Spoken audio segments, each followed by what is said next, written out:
So this is security social problem in case you were looking for a crypto track or something, then you can leave now. I'm Michelle Chaburka. I'm a cloud security advocate for Google. What is that? We advocate for security in the cloud with customers. I'm customer zero, which means that I feel the friction so that you folks don't have to. So that is the last you'll hear about Google, sorry, if that's why you're worried. I'm not speaking for Google, just FYI. So, why am I here? I am growing increasingly tired of the conversations in security that focus on technology. Not that I don't think it matters, but it's people, process, technology, and culture, okay? So where are those other parts? When are we going to talk about those other parts? Because that's who uses it. And I felt for a long time like a hamster in a wheel. And I was starting to feel really depressed and burned out about my job because I felt like I was failing the organizations that I worked for because nothing was changing. And from what I see now, it's only getting worse, right? So that's where I am. And I realized also that I was kind of a failure interpersonally. And I didn't want to be that way. I wanted to actually bring some positive change to the security organizations where I worked. Now, I just want to let you know, I had a choice from standing there or standing here. So this is my presentation notes. And I'm used to having a teleprompter, so I'm not checking my email. I just want you to I don't want you to think that. Yeah, so I'm tired of seeing people use the same technology hammer on the human nail. I think we can do better. So it would not be a security talk if we didn't have a Verizon DBIR slide, right? So here it is, yay. But it's last year's DBIR, because I love this quote. 74% of all breaches include the human element, with people being involved either through error, privilege misuse, or use of stolen credentials. Okay, are we surprised by any of this? Right, no, this is old news. But the human element, okay? Great book. If you do not have a copy of this, I highly recommend it. Sidney Dekker is an academic who focuses on safety science. That's his field. In fact, I made sure there is one of his books, only 2 copies in the bookstore here, Creating a Just Culture. I recommend his work. So he is tired as well of dealing with the same problems and not seeing change. And I like what he says here, that what we call human error isn't actually the cause. It's the effect or the symptom of trouble deeper inside your organization. And if you leave things the way they are, it's not going to get any better. And safe space, if that's what you're seeing in your organization, feel free to raise your hand, right? That's what I'm seeing in the organizations where I work over and over and over again. And really, he has human error in labels here, in quotes here, because he says it's just a label, right? That's what we want to believe that is, but it's actually it's something different. It's something that we're not really identifying. So first of all, I think it's important to understand how humans process information and make decisions. There's something called the psychology of decision making, and bounded rationality is a field in that domain, right? And bounded rationality talks about the limits of working memory. What you've probably heard a lot if you do DevOps in your organization, cognitive load, right? You've probably heard that before. Humans make approximately 35,000 decisions a day. Wow, that's a lot. And you have limited working memory. So what humans have done to conserve calories is this economic behavior of satisficing versus maximizing. What does that mean? It means that you're making good enough quick decisions. Use smart heuristics, right? For example, an example of a heuristic is catching a fly ball. You are not computing the trajectory of the ball. You're using prey tracking, this heuristic that we've learned and has evolved over time of tracking prey. And we go, oh, we can use it with a fly ball. Great. Very economic. However, making economic choices can result in dangerous outcomes sometimes when you want actually the user to slow down. So let's talk about what we know in the field. There's a lot of academic research in security about what works and what doesn't. In fact, a lot of it focuses on protection motivation theory. That is a really cool term, right? It sounds really fancy. Guess what it means? It means fear appeals. That's all. FUD. It's actually, the scientific thing is called protection motivation theory. So this is really important to me. I was really curious about the state of the academic literature, and this article by Renaud, Searle, and Dupuy, by the way, if you don't know about Karen Renaud, she focuses on human-centered security and behavioral information security. I highly, highly recommend her work. Go check her out. She works in a university in the northern United Kingdom. But basically what she talks about is this idea of applying shame. So I want you to think about when you have a breach or when you're delivering vulnerability results, you have two tracks that happen here, two paths. So let's talk about a cyber event, right? This illustration is actually from her paper. So the one is shame, where you have judgment, sanctioning, blame, which creates a shame spiral in people. And we'll get to that later, exactly the compass of shame and how people react. But it just creates a negative relationship in an organization between the employer and the employee, and how the person then becomes disengaged and how they feel about the organization as a whole. Now, alternatively, you have this sense of understanding and support, which creates guilt. Guilt is okay. You can move through guilt, right? And then you have acceptance and reparation, and then it's a lessons learned situation, and the person, the employee, can recover from it, right? This is part of restorative justice, actually. The two terms that they use in restorative justice for this is stigmatizing shame on the left and reintegrative shame on the right, which is also guilt, essentially. Guilt isn't permanently destabilizing and debilitating in the way that stigmatizing shame is. Another paper, Exploring Stewardship, there's this idea of stewardship in organizations where you'll see the research model, H2, 3, and 4, those are the antecedent variables for the independent variable of stewardship and then the dependent variable of voluntary security behaviors. I just want to point out, what we want is voluntary security behaviors. We want people to actually want to do the right thing, right? Because fear appeals don't actually work. That's what this study gets to. I would encourage you to look it up. So what these researchers found was that formal controls, and wait for it, information security policies do not correlate to voluntary security behaviors. Let that sink in for a second, okay? So all that time you spend writing policies, it's really just a CYA. People are not actually, that's not making them do the right thing. In fact, also rewards don't work either. Yeah, they don't. So sanctions and fear appeals, protection motivation theory, right? They correlate to reduced voluntary security behaviors, and they correlate to apathy and resistance.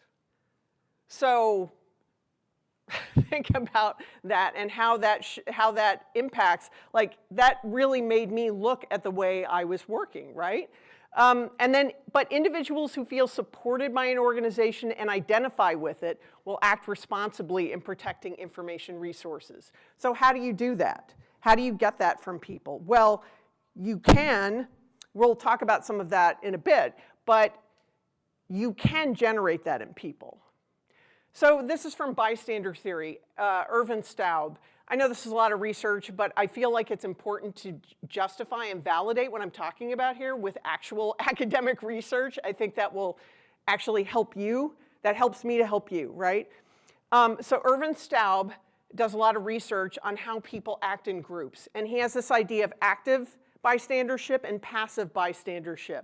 What we want is active bystanders in security, people who intentionally want to do the right thing, because otherwise, in general, and this is a bounded rationality thing, right? It's based on this idea of don't break ranks, where people in groups don't want to step up. They think somebody else is going to do it. Well, aren't you going to do it? You're going to do it, right? No, I'm not going to do it. You do it. So when that happens and nobody steps up, they think it's okay. They think that an activity is okay and it's condoned. So that's not what you want. That's called passive bystandership. What we want is active bystandership, where people intervene. So how do we encourage that? Let's talk a minute about culture. This is from our DORA research. You've probably seen this before. This is from Ron Westrom. He has this work on a typology of organizational cultures. That's a mouthful, right? Culture is defined as the organization's pattern of response to problems and opportunities. I actually have a simpler definition. I like to say culture, organizational culture is the personality of an organization. So he has 3 typologies, and you're going to recognize these. I'm going to go through them pretty quickly because we want to get to the last one, which is the good one, of course. So you have the power-oriented or the pathological typology. You may recognize this, right? Low cooperation, blame game, scapegoating, novelty is crushed, there's no bridging or collaboration, and the leader is focused on his personal needs, a narcissistic leader, right? You could have the rule-oriented bureaucratic. You might see this in a regulated culture. You have some cooperation, but it's still departmental turf. They tolerate novelty and bridging, right? What you want, what Westrom asserts you really want that is very performance-oriented is the generative culture. High cooperation, messengers are trained, bridging and collaboration are encouraged, not just entertained or accepted or tolerated, right? Failure leads to inquiry. Think about the blameless post-mortem, right? Have you heard of that? That's what you want. And the leader's focus is on the mission. So it's this idea of servant leadership, right? Where the leader is the servant of the organization and the people he or she serves. So, okay, let's talk about where we are now. We talked about how people make decisions, that maybe human error isn't really error, right? Now, let's talk about we identified that generative culture as being something more positive, so how can we actually build that generative culture? Well, restorative practices and restorative justice. So what is restorative practices? By the way, I'm going to use the terms restorative justice and restorative practices interchangeably. They're not necessarily the same thing. Restorative justice is the parent from people like Braithwaite and Nils Christie, but it's created this broader application outside the criminal justice system, including education, healthcare, workplaces. So it's about strengthening, it's an emerging social science that wants to strengthen relationships and also communities. So what does it help with? Well, it reduces crime, violence, bullying. They use it a lot in schools. How many of you have kids? I bet you have a restorative practices or restorative justice program in your kid's school. I would ask about it if I were you. You'll find out, because they won't overtly talk about it. It's more of the way they do it in schools, but you should check.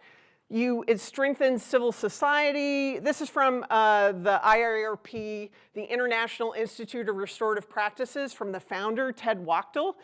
He's one of the seminal leaders, along with Howard Zehr, Nils Christie, Braithwaite. So what are some competencies, some foundational competencies of restorative practices? Does this look familiar to people? Emotional intelligence, right? You want So a lot of times people can feel overwhelmed by emotional intelligence, right? So what is it about? It's about self-regulation or self-management, because you have an intrapersonal relationship, a relationship with yourself. Then you have the social awareness, so relationship management, conflict management. That's the interpersonal aspect of emotional intelligence. But how many people here actually know how to build emotional intelligence? They tell you, oh, go get some emotional intelligence, but nobody tells you how to actually cultivate it, right? It's like, oh, I want to be emotionally intelligent. How does that happen? Okay. Here are some key concepts. I'm going to have some jargon here. I apologize for that. There's really no way around explaining restorative justice and restorative practices without a little bit of jargon, so sorry. I'll try to not get too much into it. This is the public health prevention model. We talk about, in restorative justice and restorative practices, we talk about conflict in terms of prevention models, right? And so we use the prevention model from public health, which primary prevention, you prevent the disease, like any exposure to the disease or any risk from ever taking place at all. Very similar to security. That's why I thought it would resonate with folks. So, you know, seatbelts and vaccinations, that's what's in primary prevention. The least expensive and the most effective, right? It's very proactive. The secondary prevention is about once you've had exposure, preventing, you know, more further injury or further sickness. And then tertiary is you're rehabilitating people who've already been injured or had the disease. The social ecological model for prevention. This is about context. That's all it means. It's a little like abstract, right? But you're just looking at it from the individual to the interpersonal, then at the organizational level, the community, and then public policy. Does this not look like what we do in security? I think so, right? And if our workplaces aren't communities, I don't know what they are. So in restorative justice and restorative practices, the most important relationship is the intrapersonal relationship. Because if you can't get that right, you can't hope to have any kind of relationship with somebody else. The 9 affects. Okay, and you're going, affect? What? So very simple thing to understand. When in psychology, when you talk about affect, you're talking about the biology, the biological response to a situation. Emotions are biography. Just remember that. Biology versus biography. A feeling is awareness of the biological response. That's all it is. So you'll see Tompkins and Nathanson have broken them up into negative and positive affects. I won't read them to you. You can see them there. That there's this idea of the central blueprint. And this is very important for you to understand when you're working with people on teams. That humans want to maximize positive affect. They want to feel good. Don't you want to feel good? I do. You want to minimize negative affect. Nope, we don't want to feel shame. We don't want to feel disgust. And you want to minimize the inhibition of either of those. And then we want to maximize all those 3 above. Very simple, I think. The compass of shame. I would encourage you to take a picture of this or go look it up afterwards, because this is what happens when you have a breach or when you have a vulnerability discussion and you hand that report to somebody. Hey, look at this vulnerability report. Look at all this red. You need to make that green, buddy. No, this is bad. Okay, and they're hearing I'm bad. They're experiencing shame. And the second you have them experience shame, so shame occurs when positive affect is interrupted. You can't have a conversation anymore. It's over. You might as well just finish. Hey, here's the vulnerability report. See ya. Go feel bad now. No, that's not what we want, though, right? We want to have an intelligent conversation. We want to actually go somewhere with that. Remember how I talked about reintegrative shame versus stigmatizing shame? People are going to feel shame.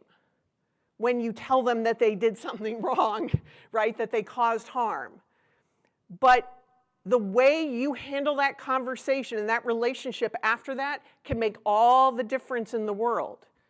All of a sudden now, what you're going to do is you're going to help them process the shame so that they can move back into positive affect. And what happens now? You can have relationship.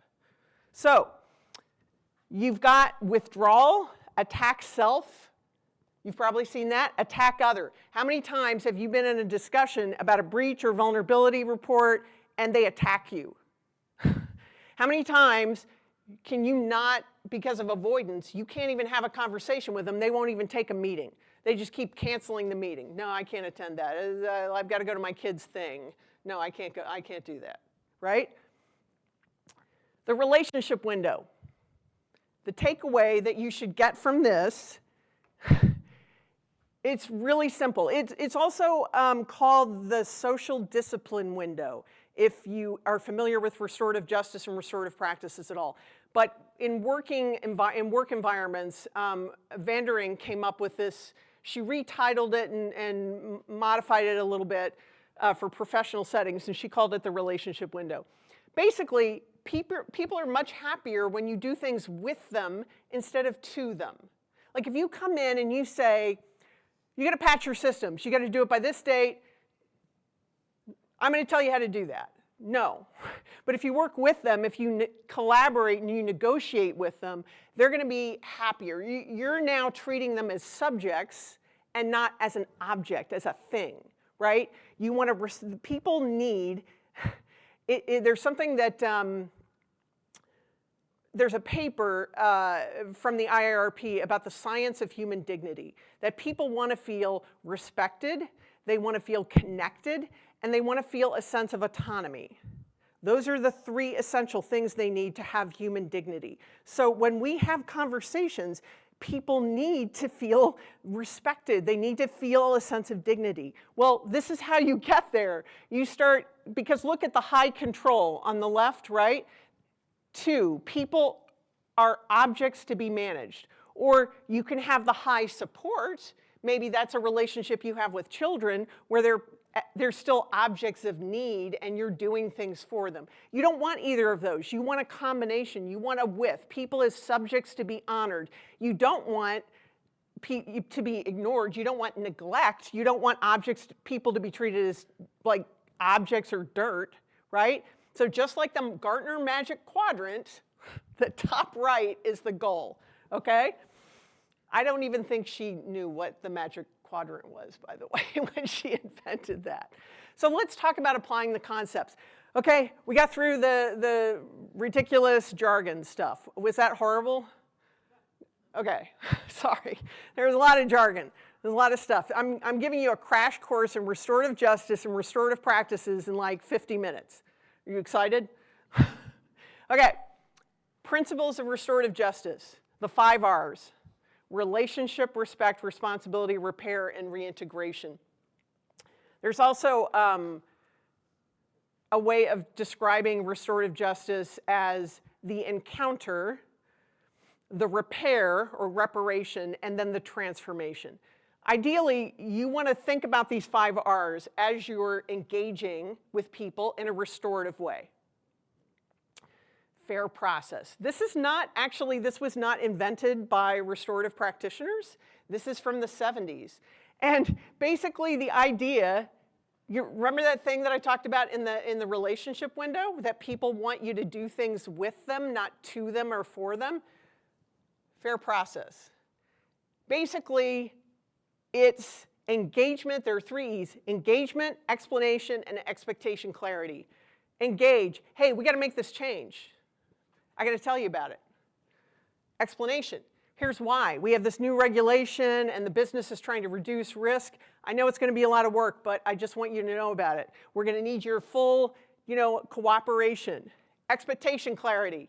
This means that we're going to reduce risk for the organization. We're going to minimize fines. With your help, we can do this together.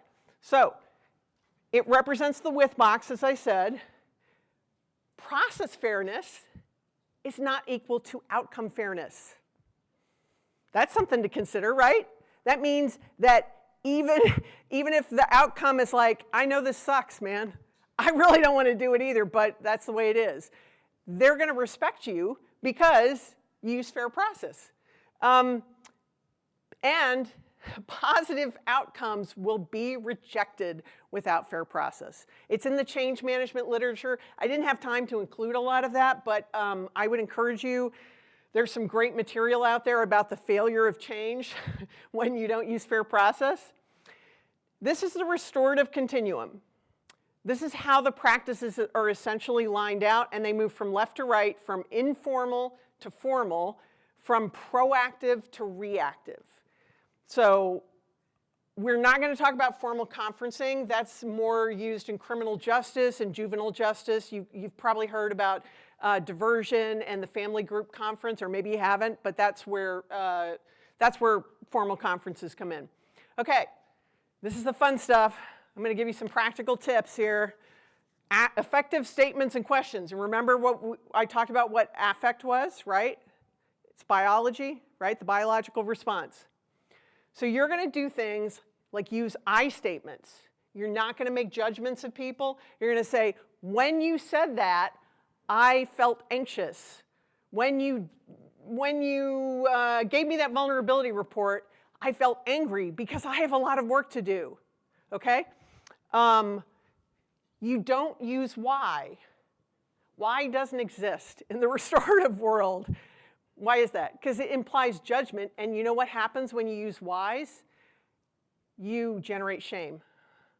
And that's not what we want, right? What happens when you generate shame? It interrupts the relationship.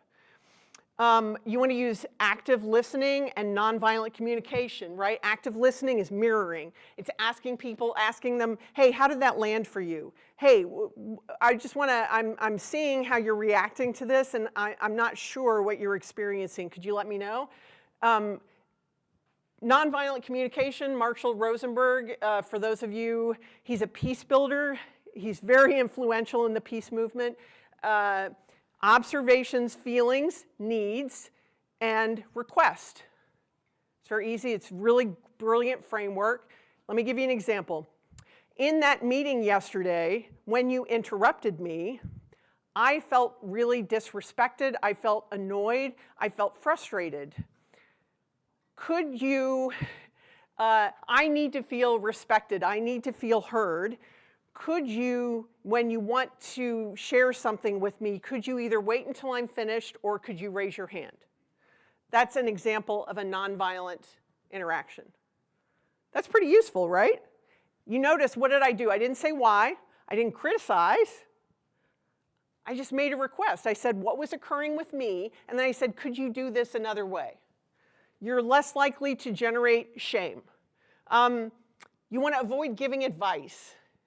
Most of the time, people don't want advice. You can ask them if they want it. You can wait for them to ask you, but most people don't want to do that. Ben Fong Torres, the king of Tell Me More. Have you ever heard of him? He was a seminal writer for Rolling Stone, and everyone wanted to be interviewed by Ben Fong Torres because all he did was ask these active listening kind of questions. He would make effective questions, and he would ask people, tell me more.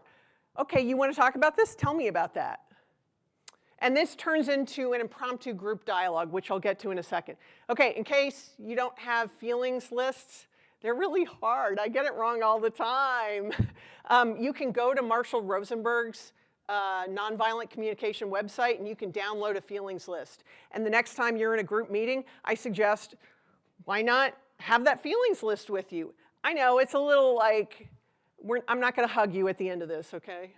I know this is a little, sounds a little touchy-feely, but it's very effective. Oh, one thing I want to point out, and I did do it in my example, and I struggle with it. By the way, just because you say I feel in front of something doesn't make it a feeling. Remember that. And in Marshall Rosenberg's Purist List of feelings, you actually don't say a feeling that implies a criticism of the other person. So you would never say, I felt attacked. You would never say that. You would say, I felt scared. I felt frightened when you did that thing, but you would never say I felt attacked. right? Because what is that? That means judgment. Okay, the restorative questions. Now the restorative questions, it's a tool that was created by Terry O'Connell when he was first implementing circles in Australia. And they used it for juvenile justice and for diversion. You can use it anywhere. These are very effective. In fact, I have some cards if you want them, and you can keep it in your wallet. I do. I'm happy to hand them out. But on the left is when you have been harmed. The left is the person who has done the harm. We don't say offender in the community anymore because it implies, I'm sorry, I know, I'm not the political correctness police, but it does create shame for people who have committed a wrong. On the right, you would use those questions to the person who has experienced harm. Now, what is the key word that's missing from all those restorative questions? Why? There's no why there.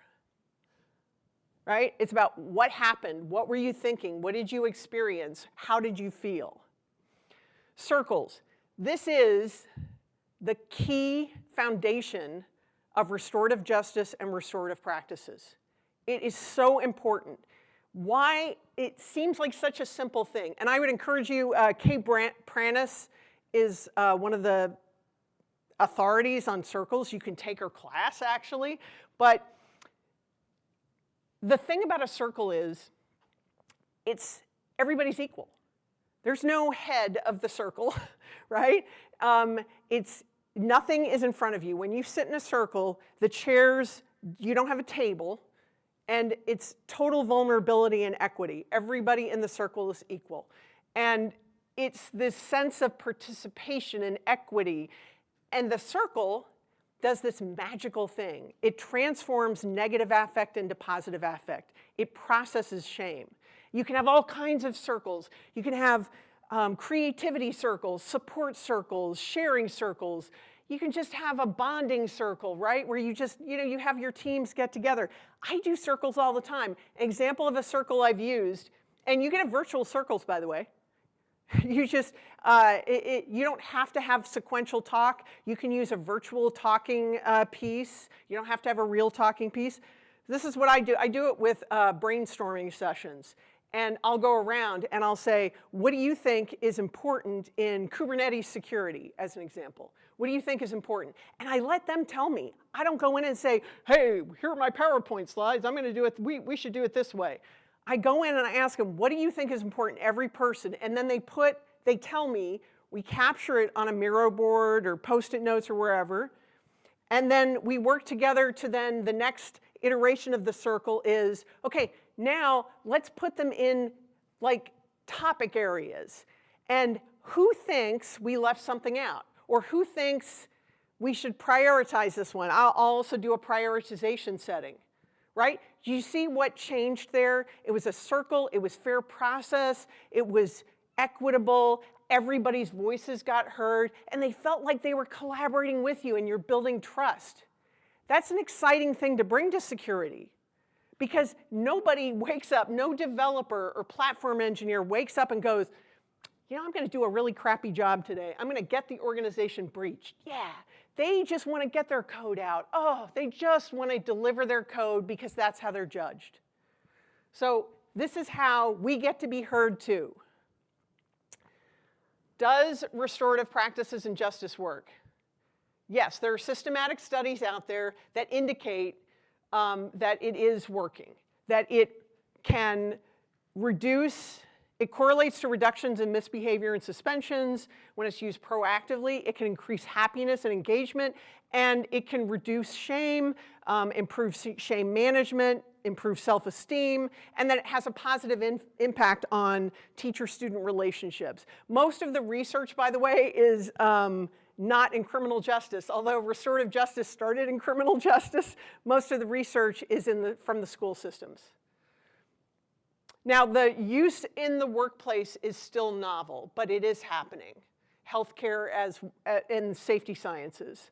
Actually, Sidney Dekker, who wrote that book at the beginning, he's actually written 2 restorative justice books. Here's an example of a restorative approach, right? This is from our State of DevOps Report 2023. We find that when teams have a sense of trust, when you have security teams work alongside developers collaborating on policy as code, it increases trust between the teams and the confidence in the changes being deployed. And guess what? That means you're going to get an elite team. They're going to be high performance. And that's what you want, right? You not only want the most secure organization, you want the most performative organization, right? You want the most efficient. You want delivering things. You don't want security to be the roadblock. So now here's an example of a restorative approach in the real world that we have identified in our research that is effective. So can your organization survive the security stress test? What do I mean by that? Every incident is an opportunity. Could the outcome have been worse? Can you resist blaming human error? Can you take it as a blameless postmortem, and can you use that as an opportunity to say, okay, let's be curious and let's look at this situation and see where we went wrong and what we could do better. There's this idea from Kata Weingarten. It's a different kind of circle. It's called a compassionate witnessing circle. Slightly different. I would recommend it to be used in a breach. It's used to address the idea of common shock when you have people who have witnessed a horrific event. A breach is a horrific event. I have seen CISOs sob in public meetings after a breach. Okay? It's a shame-inducing event. So in compassionate witnessing, you have the principles of the circle are connection, curiosity, compassion, and then the creation of community. I would encourage you, Kata Weingarten's book is out there. It may be out of print now, but you can still get it online. Can you treat the people in your organization with dignity and without shaming them? That's the challenge that you have. So that was a lot, and I really appreciate everybody's patience in going through the jargon and my thought process and the narrative here, right? Because that's a lot to take in, right? Restorative justice is not something that you learn in like an hour. So how can you start? Well, I encourage you to follow the organization National Association of Community and Restorative Justice, also the International Institute for Restorative Practices. Guess what? They will come out to your workplaces and do circle training. It's not expensive either. You can get them a person who is certified in restorative practices will come out and they will teach you how to do it in your organization. But you know what? You don't necessarily need an expert. One thing that I recommend, and this comes from a restorative justice organization in Singapore, they don't use any jargon at all, I know. What they do is they try to help organizations find their own intelligence and expertise internally, right? Go look for the people in your organizations who are good at building relationships, who make friends, who everybody wants to work for. Every organization has one of those people, right? They're just like, oh, I want to go work for that person. They're so cool, right?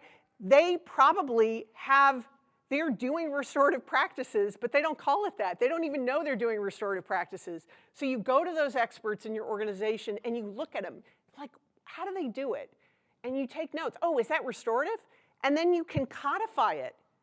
You can operationalize that behavior, right? You can build programs based on that.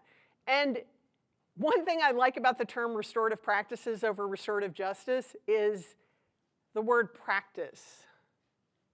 You're not going to get better unless you practice, right? So you have to try.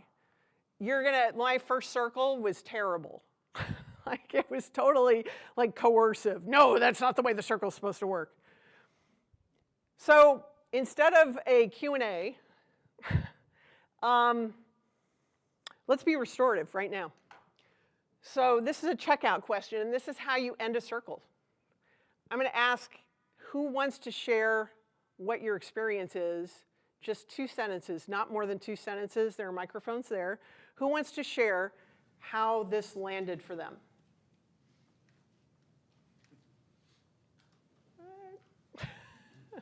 No one? Okay, go to the microphone. Yeah. Yeah, honestly, I'm feeling pretty inspired about this whole thing. I love hearing about Marshall Rosenberg and integrating a lot of the topics that that he, I guess, preaches or proposes into the workplace. So, Cool. that's my 2 sentences. Great, thank you. Anybody else want to? He was the icebreaker. Who else wants to share? Yeah, great.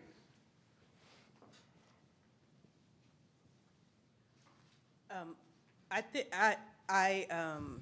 questioned whether or not there is a power dynamic at play in the circle, in an RJ circle, because there's a facilitator there, right?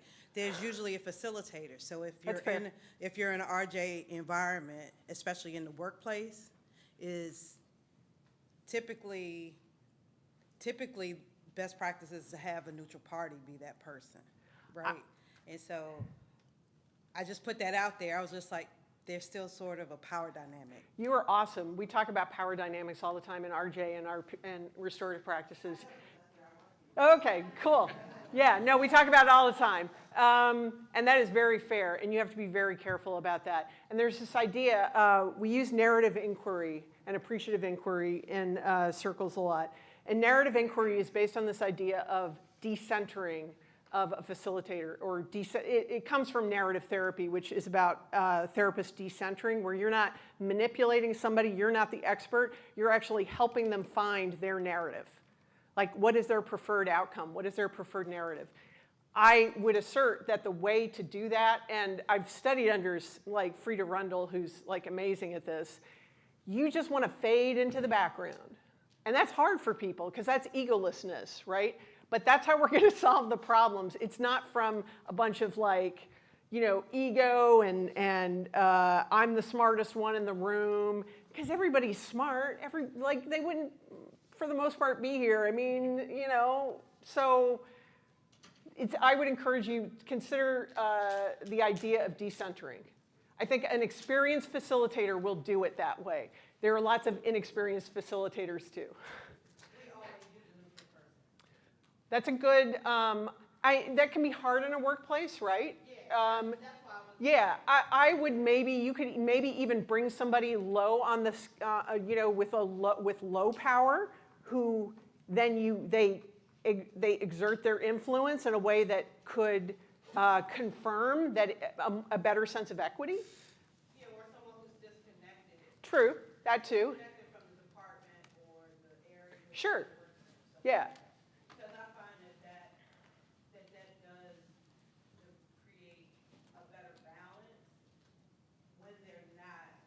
Yeah. Yeah, it's hard. It's hard. I mean, schools have built in a lot of times restorative justice practitioners who lead, but you're right, it can create, that's something to be aware of. That power dynamic also influences the experience of shame. Does somebody else want to share? Come on down. Come on down. It's more of a question, and I apologize because I missed the very beginning of your talk because I was in another session. So if you covered this, just say time out, talk to me afterwards. But you speak about the restorative practice, and it sounds like it's always in an organization, because you said to try to find a person in the organization.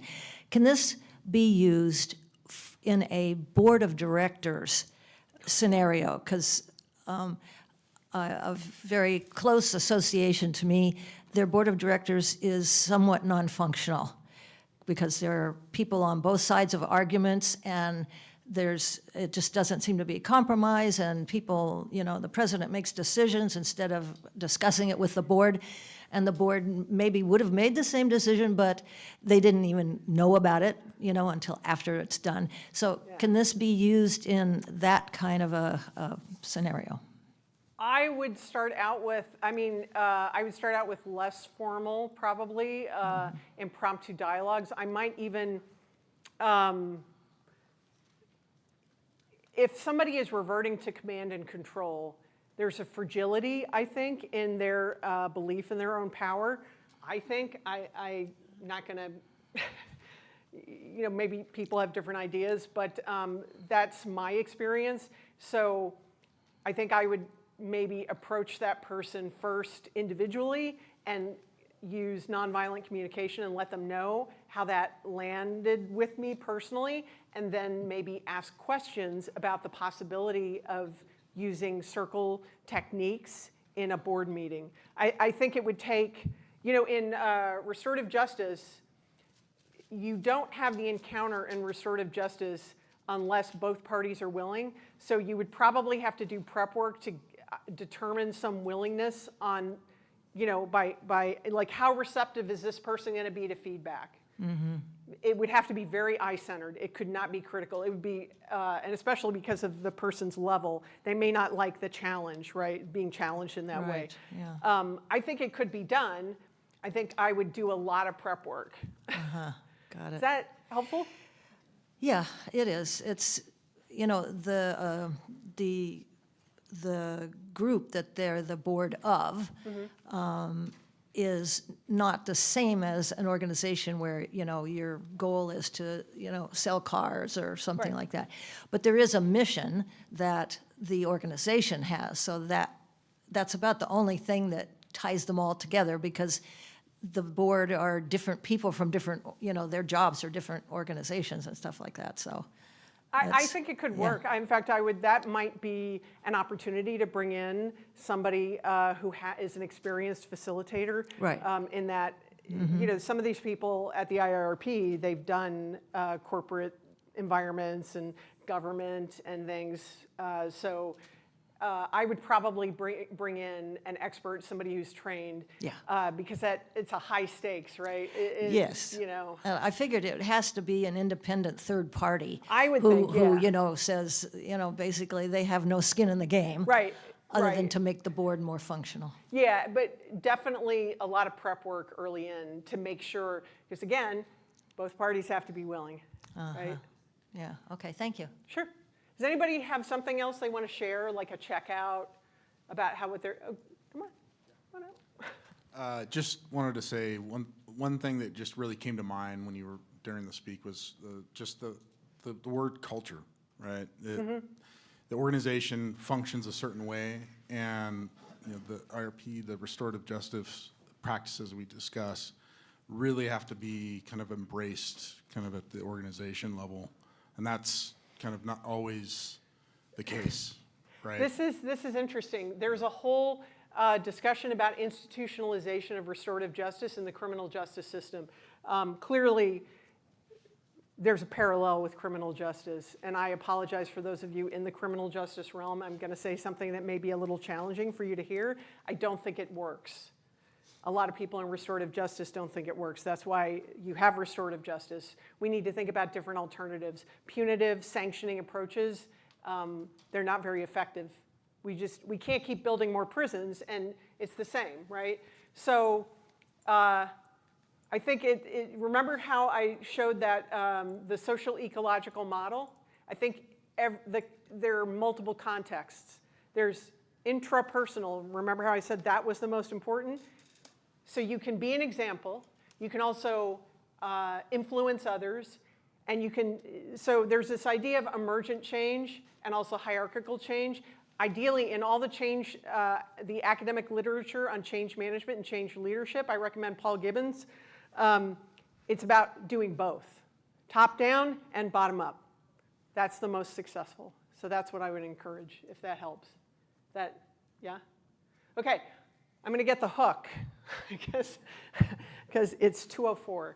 So does anybody have, you have a minute if you want to share one last thing. You have a minute. Yes. Hurry. So, be super quick.